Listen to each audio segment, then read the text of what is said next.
3년간 60세 이상의 황혼 이혼 가운데 특히 남자의 이혼 요구가 지난 5년 전에 비해서 5년간 10배나 증가했다고 합니다. 퇴직 후에 가정에 있어 보니까 자기의 존재감이 상실되고 가족들로부터 소외감을 갖게 되고 이렇게 하니까 차라리 이럴 바에 나 혼자 살겠다 그런 마음이 들어서 예전에는 우리가 황혼 이혼하면은 여성이 참고 살다가 나중에 이혼을 요구하는 것으로 그렇게 우리가 알고 있는데 지금은 남자들도 그런 생각을 갖는 이들이 많아지고 있다는 것입니다. 그런데 생각해 보면 과연 그렇게 된 원인이 어디에 있는지 그것은 좀 더 우리가 워낙 개별적인 것이니까 뭐라고 말하기가 어렵습니다만은 어떻게 보면은 가족들로부터 소외감을 당하게 된 그러한 일들, 요즘 우리 잘 들어서 알고 있는 삼식 이야기 많이 알잖아요. 그런 이야기를 듣게 되는 그 원인이 힘이 있을 때, 젊었을 때에 자기 부인에게 잘 못한 것이 부메랑처럼 나이가 들어서 돌아온 것은 아닌지 그 생각도 해볼 수가 있습니다. 최근 그 3년간 블로그나 그 커뮤니티를 이렇게 분석을 해보면 거기에 있는 빅데이터에 올라온 약 5억 건을 이렇게 분석을 해보니까 거짓말 가장 많이 한 사람이 누구냐 10위부터 쭉 이렇게 조사를 해보니까 1위는 친구가 거짓말 제일 많이 한대요. 친구는 하나둘이 아니니까. 두 번째로는 딱 한 사람인데 거짓말 엄청 하는 사람이 있습니다. 엄마.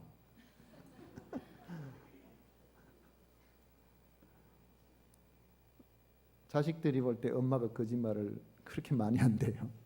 세 번째로 딱 한 사람이 거짓말을 많이 한다고 생각한다는데 바로 남편, 아내 입장에서 볼 때 남편이 거짓말을 데이터를 조사해 보니까 이 남편이 3번째에 해당되더랍니다. 거짓말 많이 하는 사람.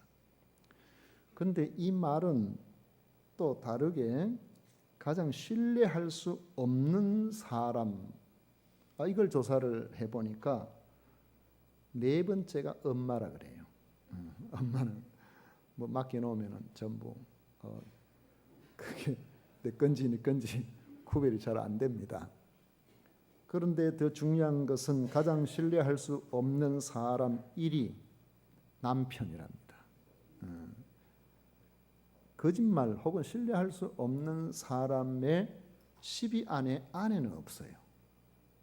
그렇게 보면은 아내보다도 남편이 뭔가 모르게 좀 더 원인 제공자가 되지는 않는가 이런 생각을 해보게 됩니다.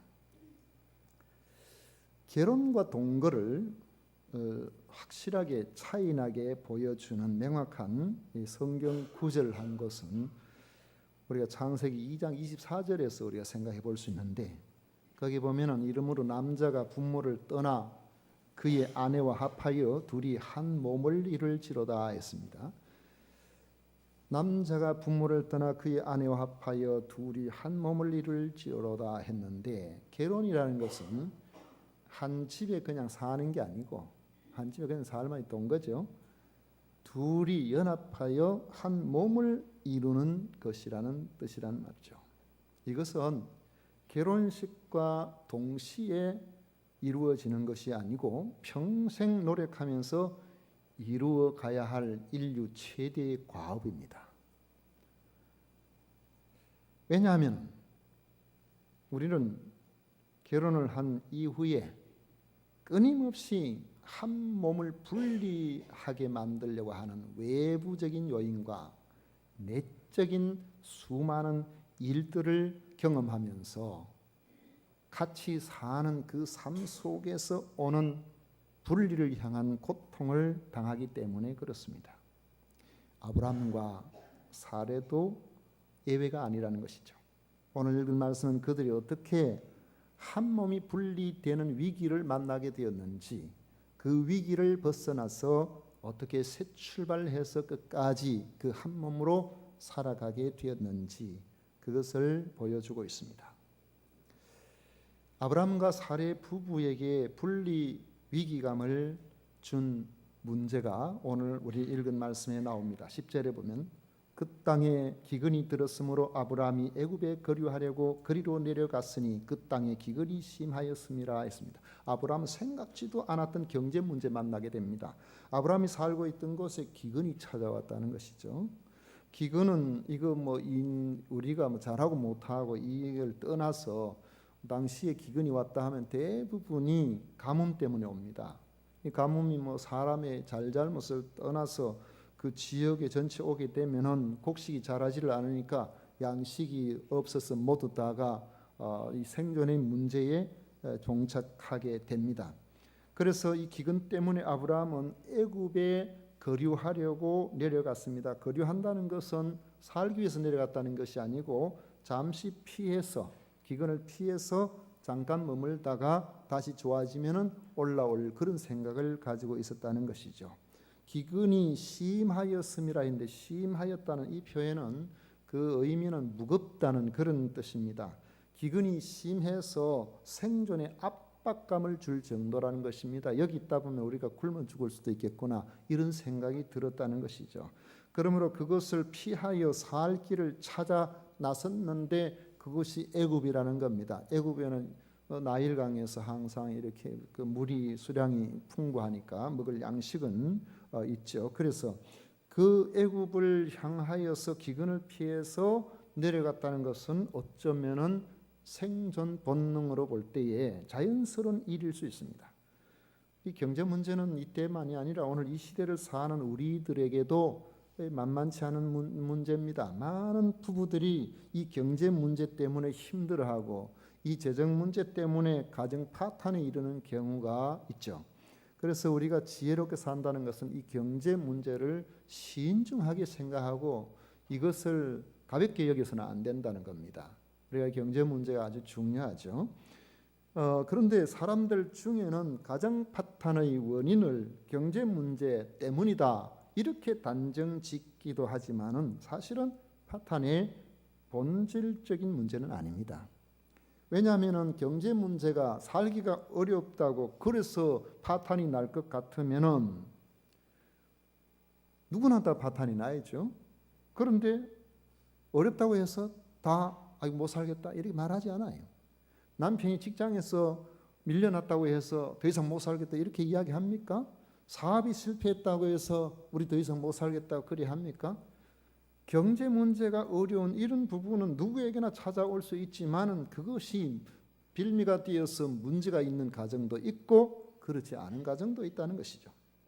그런 점에서 보면 아브라함과 사레가 기근을 만난 것처럼 살다가 보면은 거의 대부분이 우리가 성격 차이, 의견 차이, 성장 배경 각가지 똑같은 사람이 어디 있습니까?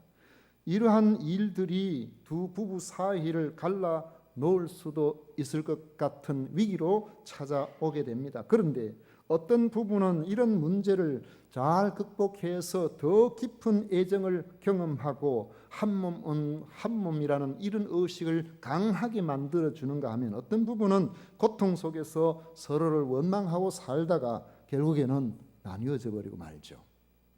우리가 기억해야 할 것은 대부분의 부부는 그런 부부들이 만나는 위기는 하나님이 짝지어 주신 한 몸을 서로 나누어 버릴 만큼 결정적인 문제는 아니라는 것입니다. 우리가 생각할 때 누구하고는 성격 차이 때문에 누구는 자라온 배경이 너무 달라 누구는 돈 문제 너무 그래서 이런 여러 가지 것들이 문제가 될 수도 있지만은 그것이 우리로 하여금 완전히 그 부부 사이를 갈라놓을 수밖에 없는 결정적인 문제는 아니라는 것이죠.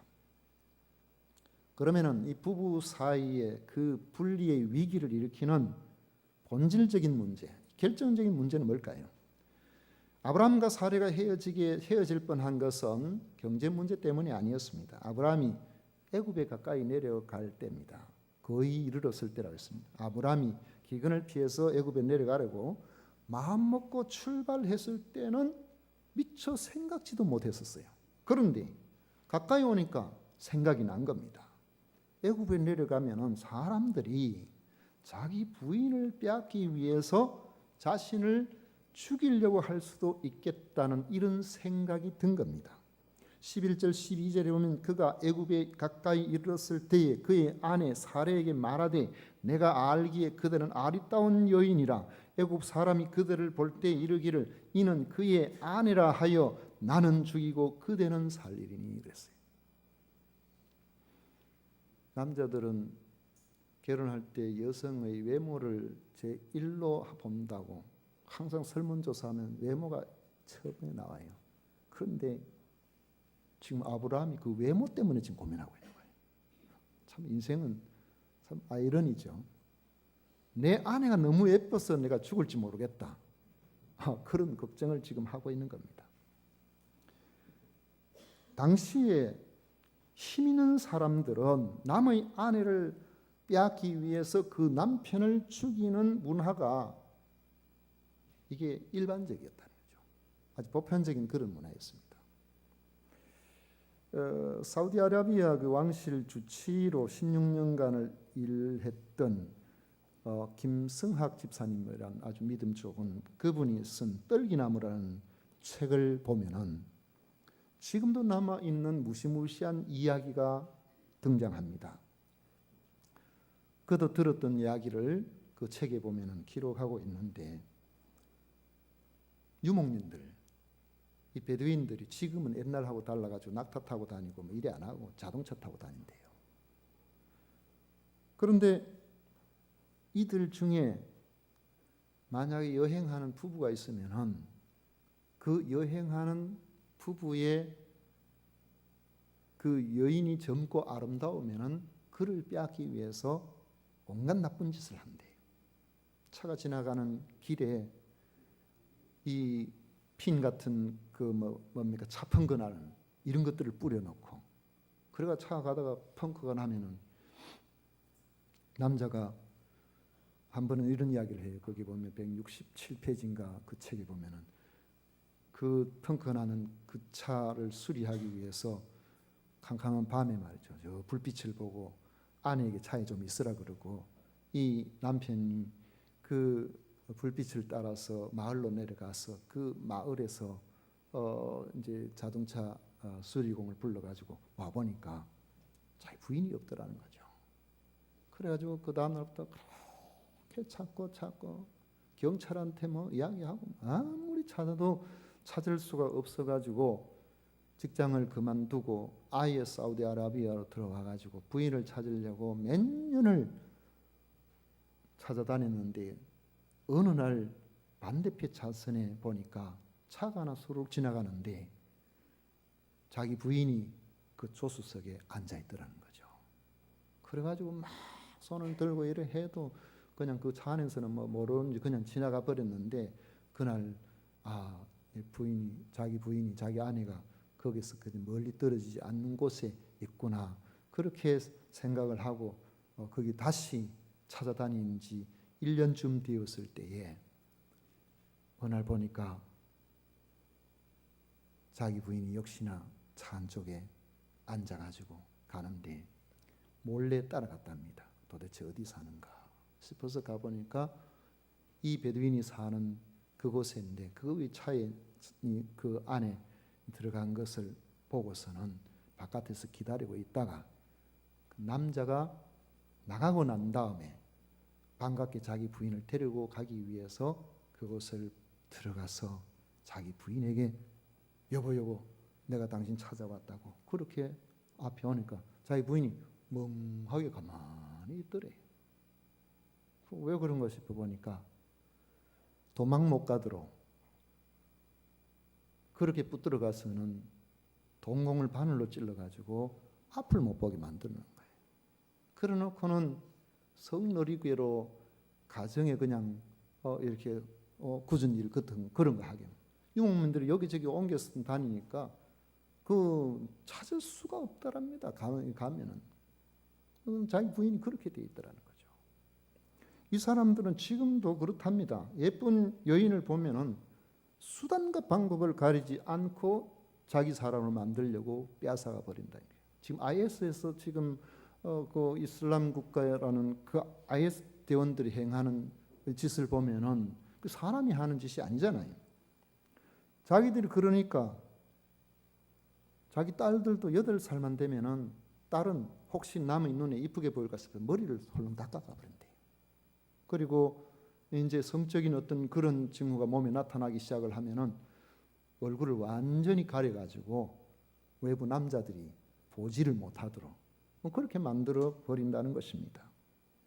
지금 시대도 그런데 그 당시 아브라함 때에 이렇게 아브라함이 어떤 이런 위기를 느꼈다 하는 것은 어째 보면은 자연스러운 일일, 당연한 일일 수도 있을 것입니다.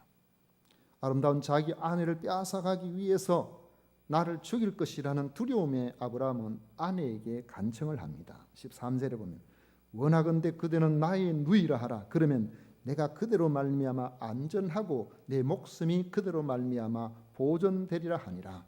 정말 아브라함이 염려했던 그 일이 닥쳤습니다. 14절 15절에 보면 아브라함이 애굽에 이르렀을 때에 애굽 사람들이 그 여인이 심히 아리따움을 보았고 바로의 고관들도 그를 보고 바로 앞에서 칭찬함으로 그 여인을 바로의 궁으로 이끌어 들인지라 했습니다. 바로는 아브라함의 아내 사례를 누인 줄 알고 궁으로 데리고 가고 그 대가로 많은 가축과 노비를 아브라함에게 주었다고 했습니다. 아브라함은 자기 아내를 팔아서 자기 생명이 보존되었고 부자까지 된 것입니다. 여러분, 이것이 자연스럽습니까? 이게 잘된 것일까요? 사실은 사례의 의사와 상관없이 자기 아내를 아내라고 말해서 애굽 왕에게 빼앗기고 아브라함은 자기 아내 때문에 목숨을 부지했고 부자까지 된 이런 부끄러운 인물이 되고 만 것입니다. 무엇보다도 그들 부부 사이는 하나님 앞에 맺어진 그 사이가 완전히 끝장이 날 이런 상황이 되었습니다. 왜 이런 일이 발생을 했겠습니까? 바로 여기에는 아브라함의 자기 중심적인 사고 때문이라는 사실을 우리는 볼 수 있습니다. 출발은 경제 위기로 애굽에 내려가게 된 것으로 발생을 했습니다마는 가다가 보니까 예쁜 아내 때문에 자기 생명의 위기를 느끼게 되었죠. 그러자 일어나지도 않은 문제를 미리 가정하고 그 불안을 해소하기 위해서 나름대로 머리를 써서 일을 꾸민 것입니다. 자기 아내에게 누가 묻거든 아내라 하지 말고 누이라고 하라고. 아내라 하면은 자기 죽이고 빼앗아 갈 수도 있으니까요. 그렇게 간청을 했습니다. 아브라함의 생각에는 아내인 사라의 입장이 전혀 나타나질 않습니다. 모두가 자기 중심적이에요. 자기 유익을 위해서, 자기 생명을 위해서 기꺼이 아내를 이용하려고 했던 것입니다. 이것이 결국엔 두 사이에 신뢰를 잃게 만들었고 수치와 모욕을 안겨주고 서로 헤어지게 되는 분리의 위기를 맞이하게 된 것입니다. 이런 위급한 상황에서 하나님께서 보시다가 이 부부 사이에 긴급하게 개입을 하셨습니다. 17절에 보면 여호와께서 아브라함의 아내 사레의 일로 바로와 그 집에 큰 재앙을 내리신지라. 재앙의 내용은 나와 있지 않지만은 이 바로가 깜짝 놀랄 정도의 재앙을 당했습니다. 그대로 버려두면은 아브라함과 사레를 통해서 앞으로 하나님께서 계획하셨던 이 민족을, 새로운 민족을 이루시려던 하나님의 계획에 지금 차질이 벌어지게 된 것입니다. 왜요?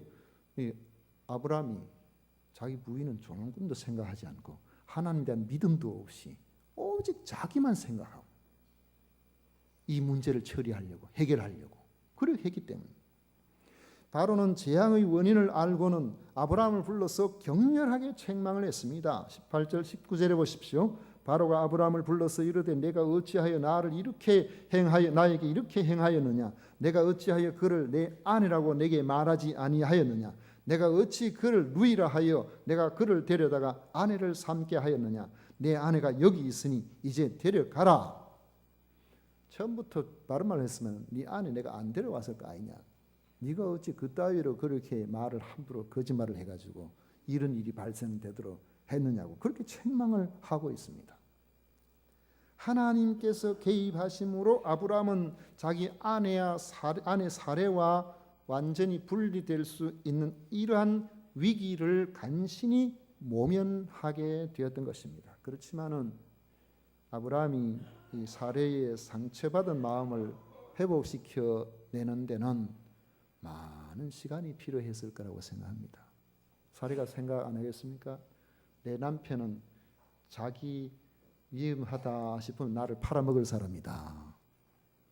그냥 그런 일 한번 당했잖아요. 그러니까 남편에 대한 신뢰감이 완전히 떨어져 버렸을 거 아니겠습니까? 가장 믿을 수 없는 사람 1위 남편. 딱 맞아 떨어져. 우리는 여기서 아브라함의 행위의 문제점을 한번 생각해 보십시다. 아브라함이 자기 중심적으로 문제를 바라보기 시작을 할 때에 아브라함의 인지에 그 지식에 이게 문제가 발생해 버렸어요. 왜냐하면 자기 중심적으로 생각하니까 아내의 입장은 하나도 생각이 안 나는 겁니다. 이렇게 되면 내 아내는 어떻게 될까? 그 부분에 대해서 아무런 생각이 없어요. 오직 자기 생각만 하는 거예요. 또 하나님께서 나를 부르셨고 하나님께서 내게 약속하셨는데 이런 상황에서 하나님께서는 어떻게 생각하시는가? 이런 위험한 상황에서 이런 염려스러운 상황에서 하나님께서는 어떤 식으로 나에게 선하게 이 문제를 해결을 해 주실 것인가? 이런 데 대한 믿음이 완전히 없어져 버린 겁니다. 분명히 하나님께서는 그를 부르실 때에 내가 너로 큰 민족을 이루고 내게 복을 주어 내 이름을 장대하게 하리 너는 복이 될지라고 하셨는데 이것이 성취되기 위해서는 어떤 환경에서도 하나님께서 함께 하셔야 되고 하나님께서 지켜주셔야 되고 하나님께서 보호해 주셔야 될 거 아닙니까? 전능하신 하나님께서 그렇게 하시면 얼마든지 가능한데 자기 중심적으로 생각하니까 이게 생각이 안 나는 거예요. 오늘 우리들이 많은 문제들을 만나게 될 때 자기 중심적으로 생각하게 되면은 이것이 습관화되어 있으면은 내 입장만 있고 아내의 입장은 없어집니다. 아내도 마찬가지로 아내의 입장만 있고 남편의 입장이 없어져 버립니다. 전부 남편이 잘못한 것이고 전부 아내가 잘못한 거예요. 내 생각만 하는 거예요.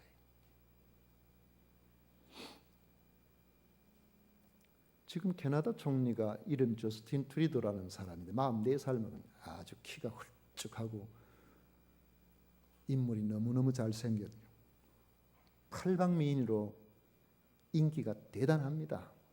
운동도 잘하고 아는 것도 많고 자기 아버지가 캐나다에서 16년인가 15년인가 총리를 했고 가정에도 보면 자기 아내와 더불어서 3남매가 있는데 아주 다복해 보여요. 얼마나 부러울 것이 없는 정말 대단한 사람이에요. 전 세계인들이 이 캐나다 총리 특히 남자는 조금 기분 나쁘겠지만 여자들 보기에는 완벽한 그런 사람의 모습을 보여주고 오죽하면은 미국에서 아이고 대통령감 시끄럽고 영 우리나라 왜 이러나 캐나다 저 총리 우리 수입해가지고 대통령 하면 안 되나 이런 그럴 정도로 이 트리도가 인기가 많습니다. 그런데 나흘 전인가 19일인가요? 그날 사흘 전인가 캐나다 총리가 정부에서 이분은 뭐 아주 생각하는 것도 틀이 굉장히 계획적인 사람이에요. 장관들도 남자 여자 반반씩 해놨어요. 한 15명씩인가 한 반반씩 돼 있고, 이 사고가 아주 그 사회적 약자들 배려하고 상당히 많은 사람들에게 호감을 줄 만한 그런 정책을 많이 펴는데, 정부에서 이제 발의한 안건이 있는데 그 안건을 야당에서 반대하고 나선 겁니다. 반대하니까 의회에서 총리가 앞에 나와서 이렇게 설명하고 하는데 앉아가지고 자꾸 반대하니까 한순간에 자기가 총리라는 사실도 잊어버리고 쫓아 내려가가지고는 그 의원을 잡고 사정없이 끌고 나왔어요. 그래가지고 옆에 누가 걸리니까 팍 해서 이렇게 했는데 비틀거리는 보니까 여성 의원이에요. 이래가지고 우리가 모르던 게 보이네. 정치인이라면은 아무리 속이 상해도 겉으로 볼 때는 웃고, 정치하는 사람 다 그렇잖아요. 얼굴에다가 얼마나 두껍게 깔아놨는지 그게 잘 안 보이는데, 이 총리는 말이야 자기 관리가 안 되는 거예요. 한번 기분 나쁘고 자기 사과건 반대하니까 그대로 쫓아내려요. 그래가지고 우리 총리가 무슨 분노를 조절하지 못하는 이 분노 조절 장애가 있는 거 아니냐. 그래가지고 상당히 지금 논란이 되고 있습니다. 제가 생각할 때는 왜 그런 일이 발생했을까 생각을 해볼 때에, 이 총리가 자기 아버지가 가정에 충실한 사람이 아니었어요. 그래가지고 함께 살던 사람 헤어지고 또 다른 사람 만나서 그러다가 자기를 낳아가지고 거기도 어릴 때 또 헤어져 버리는 바람에 엄마 아빠의 따뜻한 사랑을 받으면서 그렇게 성장을 하지를 못한 그런 아픈 어린 시절이 있었다는 거죠. 이게 아마 성장기에, 제 생각입니다, 이 성품성에서 좀 문제가 발생을 한 것 아닌가 그렇게 봅니다. 우리가 부부 주일인데 전혀 계획 없이 제가 한마디 드리겠습니다. 아이들 어린 시절, 어릴 때에 어떻게 해서든지 좋은 교육을 시켜보려고 영어도 가르치고 뭐도 하고 이렇게 많이 하는데, 교육 전문가들이 분석해 본 결과에 의하면은 아이들을 어릴 때부터 어린이집에도 보내지 않고 엄마가 데리고 키운, 그래서 4살, 5살, 6살까지 엄마가 데리고 키운 아이들이 정서적으로 매우 안정이 돼 있어가지고 학교에 들어가면 아이들하고 트러블이 별로 없대요. 그런데 어릴 때일수록 엄마와 많이 강제적으로 떨어뜨려 놓고 누군가가 따뜻하게 보살피지 않는 그러한 아이들은 나중에 학교에 들어가면은 정신 집중도 잘 안 하고 문제를 일으키고, 이런 경우가 그 아이들 이 사례를 통해서 분석을 해보니까 가정에서 잘 보듬어준 아이하고 그렇지 않은 아이하고 월등하게 차이 나고 나중에 학업에도 차이가 나더라는 거예요. 그렇게 생각해 보면은 우리가 우리 자녀들을 참 정성껏 이렇게 잘 키워주는 것이, 그게 우선 보기에는 손해보는 것처럼 보여도 아이들한테는 얼마나 큰 참 이 뭐랄까요, 이 내면적 자산이 되는, 평생을 살아가면서 그런 자산이 되는지 몰라요. 우리가 그렇게 생각을 해봅니다. 만약에 우리가 이런 자기 조절 능력이 안 되는 이런 상황이 발생을 하게 되면은 지금 아브람 같은 경우처럼 이러한 위기에 봉착할 수가 있다는 것입니다. 그 출발점은 좀 아주 다양하죠. 그런데 우리가 문제라고 생각하는 그러한 것들이 사실은 부부를 분리시키는 본질적인 문제는 아니에요. 성격 차이로 헤어진다, 뭐 때문에 그렇다, 이렇게 이야기를 하지만은, 그러한 일들을 경험하면서 그것을 함께 머리를 맞대고 극복해 나가는 과정에서 더 돈독하게 한몸 의식을 느끼고 행복하게 살아가는 부부가 많이 있습니다. 그러면 왜 이런 위기가 옵니까?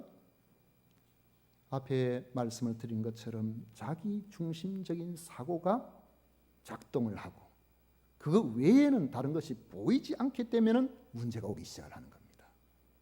부부에게 위기가 오고 큰 소리가 나는 경우를 보십시오. 나에게 좋지 않다라고 생각하기 때문에 내 입장만 생각하고 내 입장만 말하는 거예요. 상대방 입장은 전혀 생각을 안 하는 거예요.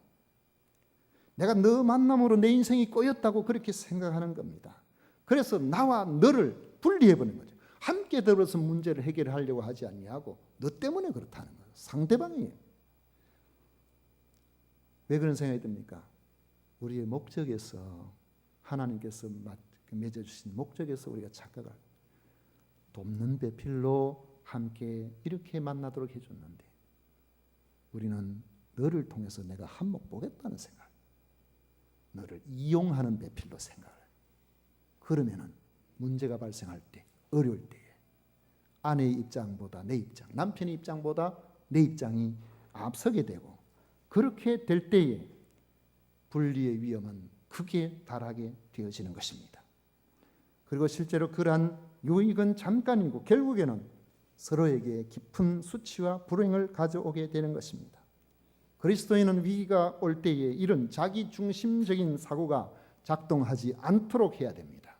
자기 중심적인 이런 사고가 작동하지 않도록 하는 그 방법이 바로 부부를 통해서 이루시기를 원하시는 하나님의 계획을 기억하는 것입니다. 결혼이라는 것은 완전한 사람의 만남이 아니라는 것을 우리가 알아야 됩니다. 하나님이 짝지어 주신 서로 불완전한 사람끼리의 만남이 결혼이에요. 이제 이 결혼을 통해서 한 몸으로 부대끼면서 만들어가는 것이 결혼 생활입니다. 이 부부에게는 이 한 몸을 분리해 버리려고 하는 일들이 계속해서 일어납니다. 아침 저녁으로 일어나요. 그럴 때마다 내 자존심을 버리고 자기 중심적으로 판단한 모든 것들을 뒤로 던져버리고 내가 어떻게 하면 하나님께서 허락하신 하나님께서 우리에게 맡겨주신 이 결혼의 의미를 잘 감당할 수 있을까? 하나님께서 짝지어 주신 그 목적을 판단하고 바라보고 기억해야 된다는 것이죠. 그렇게 되면은 이 부부를 통해서 하나님께서 맺어주신 그 계획과 약속을 한 가지씩 우리의 삶 속에 이루어 나가시는 하나님의 섭리를 알게 됩니다. 이를 위해서 우리가 어떻게 해야 됩니까? 우리 자신은 약해요. 내가 이제 좀 바로 해야지, 바로 해봐야지 이렇게 생각했다가도 그 몇 시간 사이에 어떤 또 다른 상황에 의해서 그 생각은 어디로 가버렸는지 그만 내 아내는 모든 것이 다 잘못하는 것처럼 보이고 내 남편은 하는 것마다 발자국 소리도 듣기 싫은 그런 상황이 오기도 한단 말이죠. 그러니까 우리가 어떻게 해야 될까요? 내 자신, 내 판단, 내 생각을 의지하지 않고 아브라함과 사례처럼 때로는 우리가 이겨내지 못한 것을 하나님께서 이겨내게 해주시는데 그때에 거기서 멈추지 말고 하나님 앞에서 하나님께서 우리에게 허락하신 그 은혜를 기억하면서 처음으로 제단을 쌓았던 그 자리로 올라가야 됩니다. 저는 그 자리가 우리 성도들에게는 결혼식의 자리가 아닐까 그 생각을 해봐요. 여러분 결혼식 할 때에 기분 나쁜 사람하고 결혼합니까? 천하의 꼴도 보기 싫은 사람하고 결혼합니까? 그래도 이 사람하고 만나서 결혼하면 행복할 것이다고 이렇게 생각하면서 결혼하는 거 아니겠어요? 어떨 때 생각해 보면 그렇죠. 세월 속에서 외모도 달라지고 생각도 좀 다른 것 같고 예전에 미처 생각지 못했던 그런 부분들이 튀어나오고 이럴 때가 있지만은 하나님께서 우리를 짝지어 주셨다. 하나님께서 우리에게 선한 목적을 허락해 주셨다. 이렇게 생각하고 그때 예뻤던 그 자리로 그때 듬직했던 그 자리를 우리가 생각을 해보면 아이고 나 만나서 많이 늙었네. 나 만나서 고생 많이 했네. 결혼할 때는 하늘에 별이라도 따줄 것처럼 그렇게 이야기를 해놔놓고는 사실은 살면서 고생만 많이 시키고 우리가 그런 생각을 서로 해보면은 분리의 위험이 오다가도 이것은 다 사라져버리고 서로가 하나 되는 그러한 기쁨으로 함께 되는 이런 은혜의 자리로 갑니다.